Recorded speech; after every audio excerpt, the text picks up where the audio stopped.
Hello guys, good evening. So, ngayon po ay andito kami ngayon sa isang store, bibili ng mga school supplies para sa mga ALS learners, sa mga student po ni Ma'am Love. So, ayan, magdo-donate po tayo ng mga school supplies para sa kanila. So, ayan, nandito po tayo ngayon para mamili. Kasama ko po si Jana. Ayun siya, guys. Busy.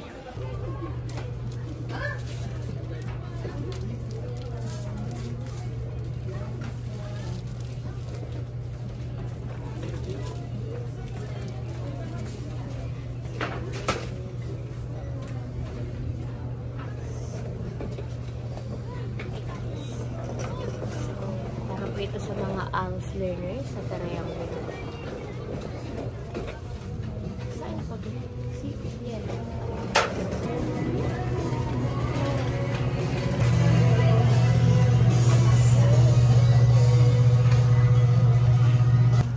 So guys, may nakita kami dito ni Jana na may mga words of wisdom. So eto na lang po pala para lagi kaming inspired. Eto sa akin ay be a light in this world. So, sobrang laki ng ibig sabihin or sobrang meaningful ng ibig sabihin ng nasa nasa notebook na to. Ito ang kailangan ng mundo. Kindness, guys. Light kasi nagdidilim ang ating mundo. And eto, maganda din to, Jana. Invest in your mind. Invest in your happiness, invest in yourself. Hi, anin sa akin. So guys, ayun, tigisa kami ni Jana. Pag magkita na lang kami, palit-palitan kami. Hindi, dito na lang sa akin. A reminder for me. And eto kay Jana. Investment, guys. Yan. Yan.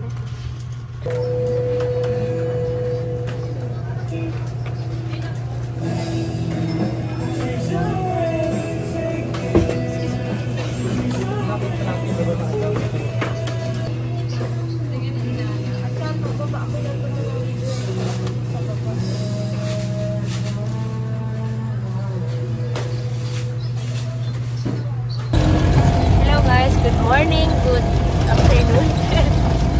Lunch time na po, pero papunta pa lang kami sa Triangulo, dun sa mga ALS learners. Magdadala po kami ngayon ng school supplies. Sobrang busy po kasi ako kanina, kaya na-adjust yung oras. Sorry po, sobrang dami ko pong inaasikaso kasi talaga. Pero yan po, ngayon po, papunta na po kami doon. Nag-aantay na din po doon yung mga teacher and yung mga students po na bibigyan natin ng mga school supplies, guys. So yan, papunta po tayo doon ngayon. Papunta na po kami. Yan, dalawa po ang aking kasama today. So, yan guys. Nag-aantay na po doon ang mga bibigyan natin ng school supplies. Dito po.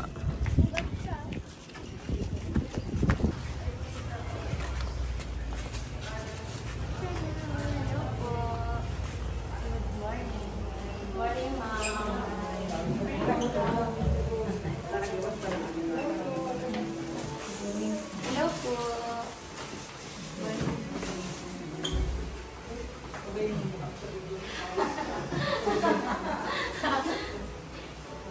Guys, andito na po tayo ngayon sa ALS po, sa Triangulo. Dito po ito. Si Ma'am Love po ang aming advisor, napakagandang advisor, guys. Mabait. Yan. At napakabait. Ayan si Nanay. Ito po ang mga students. Pati lang na, Ma'am po. Kaming pa po yung iba, guys. So, yan. Dito po tayo ngayon sa kanila para magbigay ng kaunting tulong para sa education, sa mga kailangan po, mga ballpen, notebook, mga tablet, tapos mga bond paper po. So, yan, guys. Yan. Ito po, ma'am. Mag-alpak na po.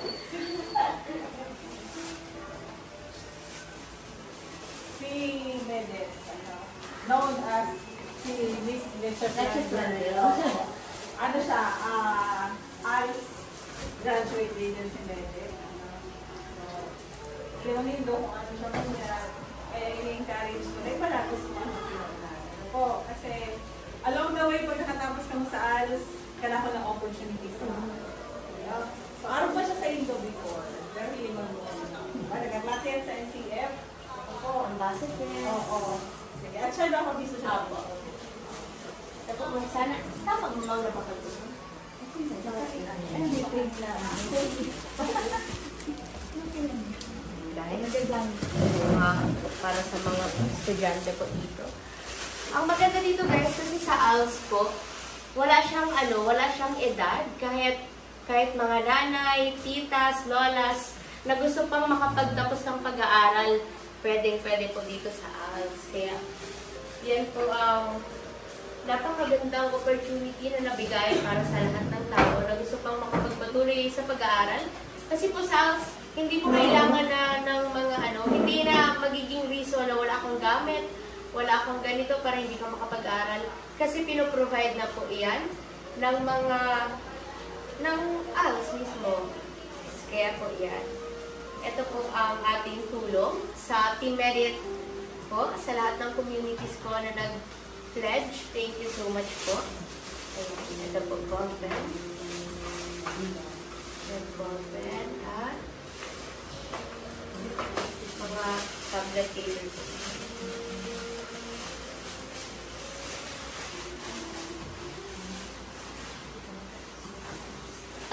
Hello, good afternoon. Magpapakilala muna po ako. Ako si Medit Basilonia, 22 years old. Currently, nag-aaral ako sa NCF, second year college, marketing management, ambassadress, host, one media host, yan ang aking work at vlogger din.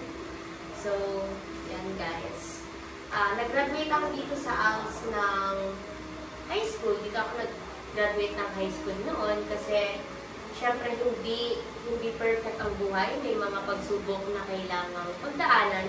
At ang ALS ang isa sa mga naging direction, naging parang nag-align sa akin para mapaayos yung buhay ko ulit and para ma-build ko yung ako na nakikita nyo.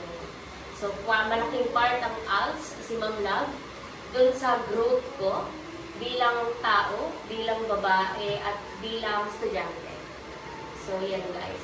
Nag-start kasi ako nun, grade 9, tapos pag mag-grade 9 na naman ako, tapos mag-grade 10 pa, 2 years pa. So, yun. Nag-ALS na lang ako para makagraduate na ako ng high school.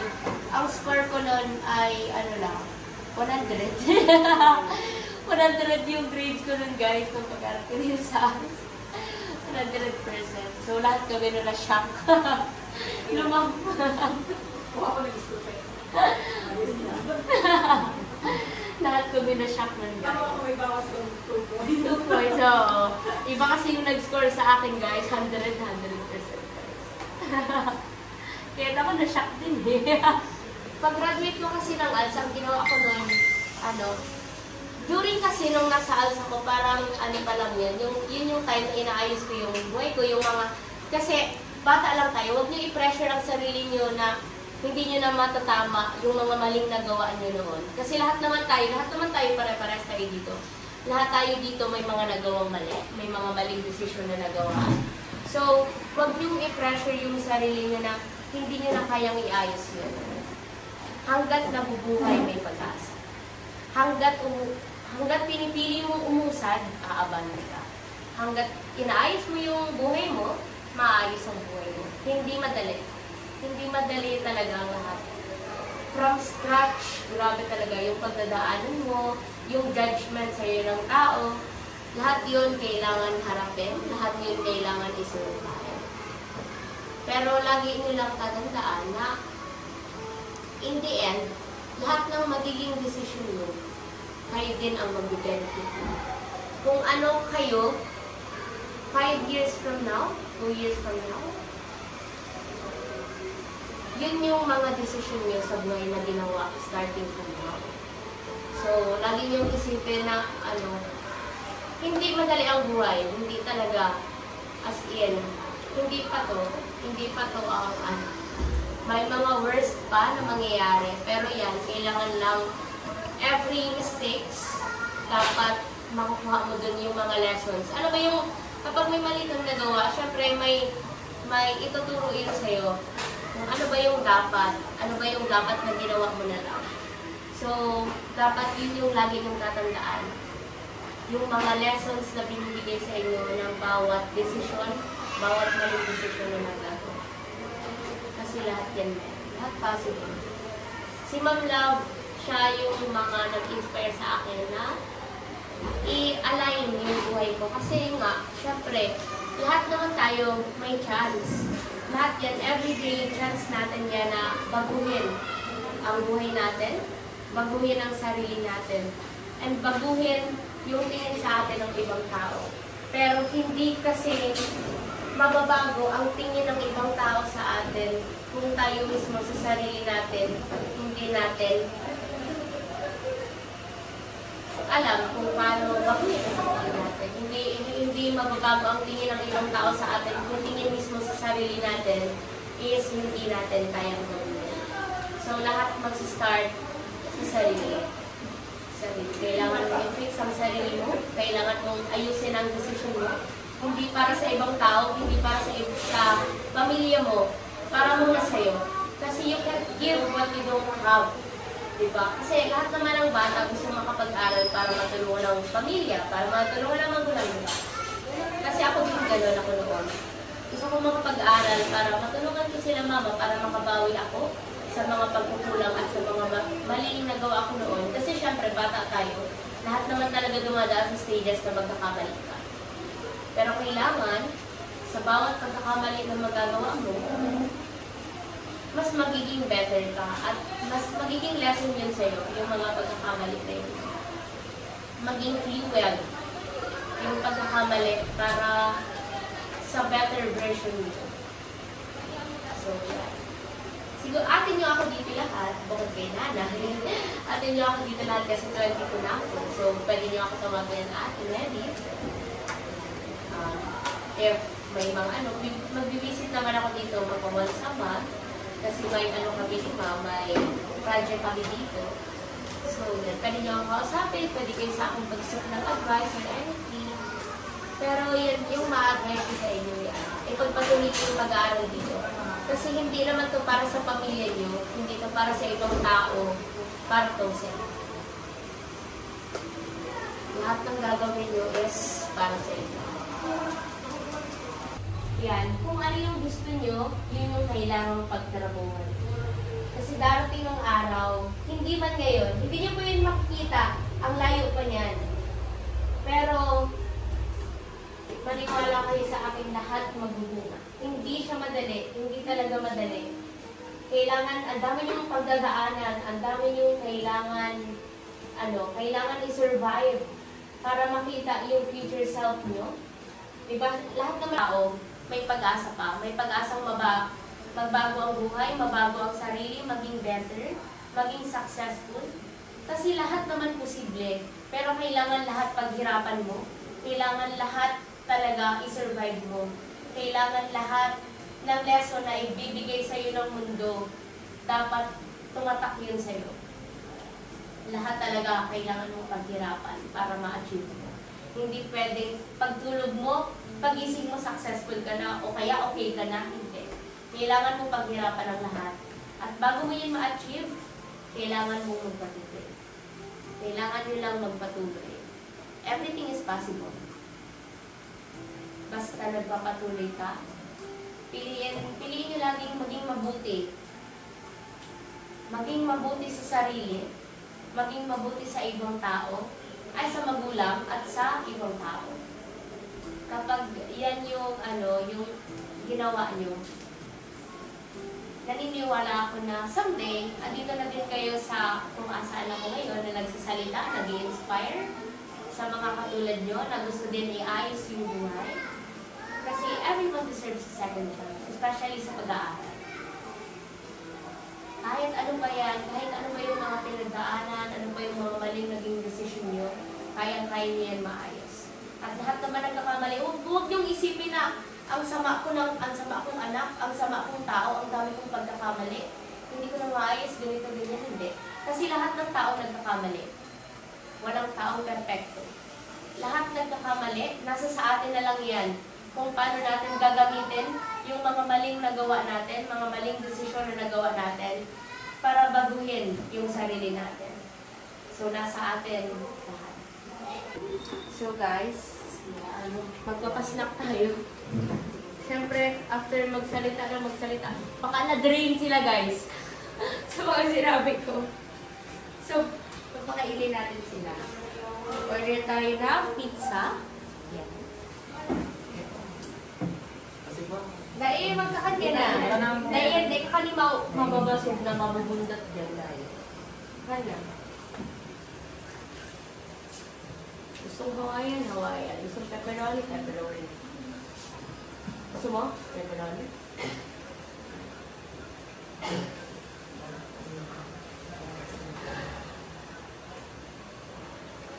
Di na kaya lugod naman sa kinakanya.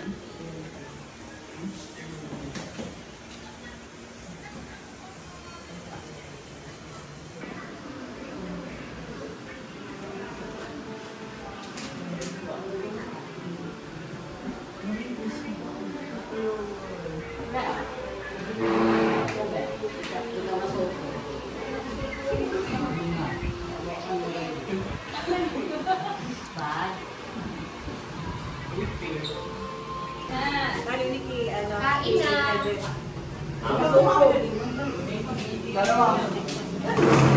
Hi! Etong mga school supplies ay para sa pag-aaral nyo, para ma-support yung pag-aaral nyo at yung needs nyo dito. Hindi man siya sobrang dami, pero sana talaga makatulong. At sana mas ganahan kayong mag-aaral. Kasi hindi naman yan para sa ibang tao, para sa inyo yan, para sa sarili nyo yan. Nag-aaral kayo dito, hindi para sa iba, para sa sarili nyo. Yan yung lagi mong tatandaan. At nag-aaral kayo dito para matupad yung mga pangarap nyo, para maayos yung mga buhay nyo, maayos yung mga pagkakamali na nagawa, at para magkaroon ng second chance. Diba? So, never waste that. Kasi life is too short, hindi natin namamalayan, matanda na tayo. So ngayon, na bata pa tayo, i-take yung opportunity, i-take yung pagkakataon na maayos kung ano yung kailangan natin ayusin. Especially yung sarili at yung future natin. Kaya yan. Sana na-inspire ko kayo sa mga sinabi ko kanina. Yan, siguro hindi nyo pa yun maiintindihan lahat ngayon. Pero darating yung araw na nasasabi nyo na tama pala. Totoo pala talaga. So, sana talaga, sana dumating yung time na, kayo naman yung mag-inspire sa, katulad nyo, na mag-aaral dito sa, sa ALS para para sa second chance ng buhay, para sa second chance na maayos yung buhay.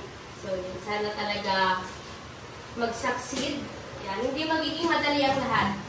Pero kailangan magpatuloy, kailangan magtiyaga, kailangan maging matatag. Yan, kailangan harapin lahat ng pagkakamali, lahat ng mga pinagdadaanan, kailangan harapin at kailangan i-survive. Kaya yan.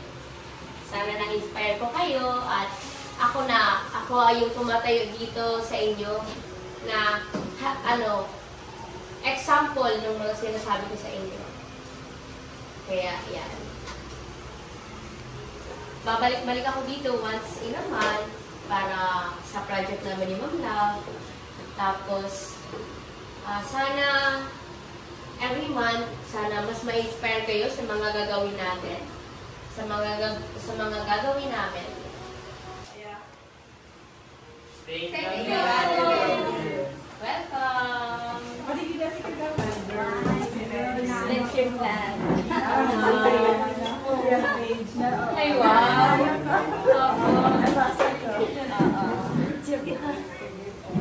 Ano ko lang sa inyo, maraming hapon din, gamas di talaga, hilingan ninyo, siya na ang malimbawa na siya sa huli sa naglalibig sa ayos. And Naswerte kita, hindi siya sa tuya, nag-graduate. And dahil siya nakakalito sa tuya. Yaon ang pagtago niya sa tuya. Kaya siya ang panalimin sa magtarakas na kung para maging alam ng pagkakas. Ano? Kaya ang pag-iskuya ba ka? Kasi kung alagay na yung mga hindi na kung sa alis sa tulaw na bagay. Hindi po ba ano? Tulaw na bagay. Wag po, di ba, may iba kasi po ma'am, may inisip na parang dinadaw yung ALS. Oo. Pero wag. Kasi napakalaking opportunity ng ALS. Para makapag-aral kayo. Napakalaking tulong. Salamat man ako. Talayaon kami. Siya na ang pagiging palalimin. Dahil sa ALS siya nagtapos, pero successful po niya. And dahil may siya nalilinaw, kami naman sa mga estudyante. Siya ang arrogant tao. Siya sa mga arrogant tao. Baby, isa Indo. Diba ka? Kaya aradan ko rin tutong na. Bakit ko yan ang saruyang alupag eskwela, iyan ang saruyang iyan ang susi. Yan, iyan ang kapag kapag pamilya, iyan ang saruyang kapital. Kaya importante yun ang pag-eskwela. Kaya, mga ka na makatapos nakatapos yung cricket, kung gusto pa nila mag-college, siya ang pag-ilatay ang budget ng mga tama. Tapos nag-isibido ng school. Kaya, si Eva, na mga support, yung mga si David, si Betty Freders, ma'am, thank you sa tutong. Sana huwag kang magsasawa na tulungan yung mga ALS student. Lagi-laro na po dito sa barangay Triangulo. Kahit po nasa kabila ka, talagang nagpapasalamat kami sa iyo. Kasi hindi ko nakakalimutan yung Triangulo. Salamat. Malaki po itong part sa amin. Meron po sila Ma'am Love. Kaya, ano talaga po. At saka, nakikita ko po kasi sa kanila yung sarili ko. Diba, marami pong judgment eh. Sobrang dami pong judgment sa paligid. Sobrang daming i-discriminate ka. Pero, kailangan lang talaga is maging matatag ka. Kasi lahat naman di ko po ng desisyon. Ikaw, lahat ng desisyon mo para sa sarili mo lang naman yun. Ikaw lang naman ang makikinabang or ikaw lang naman ang mag-benefit sa mga gagawin or sa mga ginagawa. Naiintindihan mga ALS student. Mag-strive pag-school. Tapos, para hanapon kung ano ba itong dapat na ginigulito para maging better, para matupad si mga pangarap. Dahil siya madali, pero kayo po. One step at a time. Yun na ang sinasabi ka. At amin ngayon po ang talagang kanilang kung gusto mo patapos. Kada ko lang para. Kasi ma'am, nung nag-graduate po ako ma'am nung sa ALS, nagtinda po ako ng dried fish, nagtinda ako ng leche flan, nagtinda ako ng binangat, nagtinda ako ng mga prutas na ako mismo po ang pumipitas. Ititinda ko po yun sa sidewalk dito sa may South Star, sa may tapat ng Bichara. Diyan po ako nakapwesto. Andiyan ang mga paninda ko para lang masupport yung pag-aaral ko. Tsaka hindi lang yun. Yun yung parang mga naging way ko para maayos yung buhay ko at para mahanap ko kung para saan ba talaga. Para saan ba ang lahat at kung ano ba yung dapat kong gawin para matulungan yung magulang ko at matulungan yung sarili ko. So, everything talaga kailangan paghirapan. Lahat may paraan. Opo. Kung gusto. Unang-una po gusto ko magpasalamat sa mga communities ko, sa mga foundation sa likod ko. Kasi wala naman po ako dito kung wala kayo. Hindi ako makakatulong kung hindi kayo naniniwala sa akin. Kaya kung ano man po ako ngayon, dahil po yun sa inyo. malaki po ang part nyo sa mga hakbang po. Kaya thank you so much po sa pagmamahal at tiwala niyo sa akin. And sa mga nag-pledge po para sa charity ko po dito, kay Tita Glenda, kay Tita Sin, kay Doy Kai, kay Tita Emma, kay Tita Deborah, sa Team Merit International Solid Supporter, kay Sir Juanito, kay Tita Emma, at kay Tita The Weather Vlogs. Thank you so much po. And yan, sana mas marami pa po tayong matulungan at sana mas marami pa tayong ma-inspire. Alam ko po na nashock kayo sa mga revelation ngayon. Pero yan po ang kwento ng buhay ko. Hindi naman po ito instant na magiging ako si Medit na grabe yung pananaw sa buhay, na grabe yung grabing lalim magsalita at mag-isip kung hindi ganun kalalim yung pinagdaanan ko. Pero sobrang grateful po ako kasi yung mga struggles ko po, yung mga pagkakamali ko ay ginawa kong inspirasyon para maayos ang buhay ko at para maging inspirasyon ng mga katulad kong kabataan na nagkamali man noon. Pero sabi ko nga po, lahat naman may second chance. Lahat tayo possible na magbago. Lahat tayo possible na magkaroon ng better future. Ang kailangan lang is magpatuloy. Kailangan lang magtiwala. Kaya ako po, si Medit Basilonia, aka Lecha Flan Girl, na nagsasabing magpatuloy, magtiwala, manalangin. Kasi lahat naman ng hirap, sakripisyo may mapupuntahan sa tamang panahon, hiraya, manawagan. Thank you so much po sa Team Merit International Solid Family, Team Merit Worldwide, Team Merit International Italy, Team Merit Philippines, Team Merit Bacolod and Panay Islands, Team Merit USA and Canada, Team Merit Europe, Team Merit Barcelona, Spain, Team Merit Hong Kong, Team Merit Singapore, Team Merit Davao, Team Merit Antique, and sa lahat po ng communities ko, thank you so much po ng independent supporters ko, mga wala pong group. Thank you so much po sa pagmamahal at suporta nyo. God bless you all po. To God be all the glory. Bye po!